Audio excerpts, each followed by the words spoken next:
அப்போ வந்து எந்த லெவல்ல இருக்காங்க பாருங்க. யாருக்கும் கோவம் வரல, இது வரல. இது இவர்கள் சர்வே எடுக்குறாங்க. சர்வே எடுத்ததுல கிட்டத்தட்ட 60-70% விஜய் மேல யாரும் கோபம் இல்ல அப்படின்னு தெரிய வருது. இதெல்லாம் மேட்டரே இல்லங்க. அடிக்கிறாங்க அதெல்லாம். ஆனா இவர்கள் அடித்த அடி விஜய் என்டிஏ பக்கம் போறாரு பாருங்க. அதுதான் இவர்களுக்கு பலத்த அடி. நீங்க இந்த இது காமெடி சீன்லாம் பார்த்துருப்பீங்கல்ல.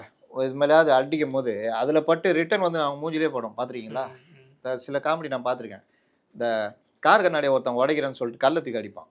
அந்த கல் கார் கண்ணாடியில் பட்டு அவன் மூஞ்சிலே பட்டுரும், மூஞ்சி இதாகிட்டு ஓடுவான். அந்த மாதிரி ஆயிடுச்சு. இவர்கள் அடித்த அடி விஜய் என்டிஏ பக்கம் ஒதுங்கினோடனே லேட்டாக தான் இவர்களுக்கு புரியுது, ஆகா தப்பு பண்ணிட்டோமே, நம்மளே தள்ளி விட்டுட்டோமே அப்படின்னு. அப்போ கூட இவர்கள் ஓரளவுக்கு கட்டுப்பட்டாலும் இவர்கள் ஏவி விட்டாங்கல்ல, அவங்க எல்லாம் போட்டு அடி அடின்னு அடிச்சிட்டு இருக்காங்க. நிறுத்துப்பானாலும் யாரும் நிறுத்த தயாராக இல்லை. உச்சகட்சமா ஒரு பத்திரிகையாளர் போடுறாரு. பத்திரிகையாளர்லாம் கிடையாது, இந்த விமர்சகர் போர்வலை சுத்திட்டு இருக்கு. ஆரம்பத்தில் பாஜக எதிர்ப்புன்னு இருந்தாரு, அதுக்கப்புறம் திமுக ஆதரவு கொடூர ஆதரவாளராக மாறிட்டார். அவர் சொல்றாரு, விஜயுடைய அந்த பைய சோதிங்க, உள்ள சரக்கு இருக்கும், சிபிஐ கடுமையாக சோதியுங்கள், அது ஆஃபா ஃபுல்லா ஃபாரின் சரக்கா, விஸ்கியா, பிராந்தியா, இல்லாட்டி ரஷ்யாவுடைய என்னது ஓட்காவா அப்படின்னு சோதிங்கன்ற லெவலுக்கு அவர் பதிவு போடுறாரு. என்ன பண்ண போகிறாங்க? சிபிஐக்கு தான் வேலையா? என்ன சரக்கு மேன் வச்சுருக்க, பாதி குடிச்சிட்டு பாதி வச்சுருக்க அப்படின்னு சோதிக்கிறதா? இல்லை சோதிச்சு என்ன பண்ண போகிறாங்க சிபிஐ?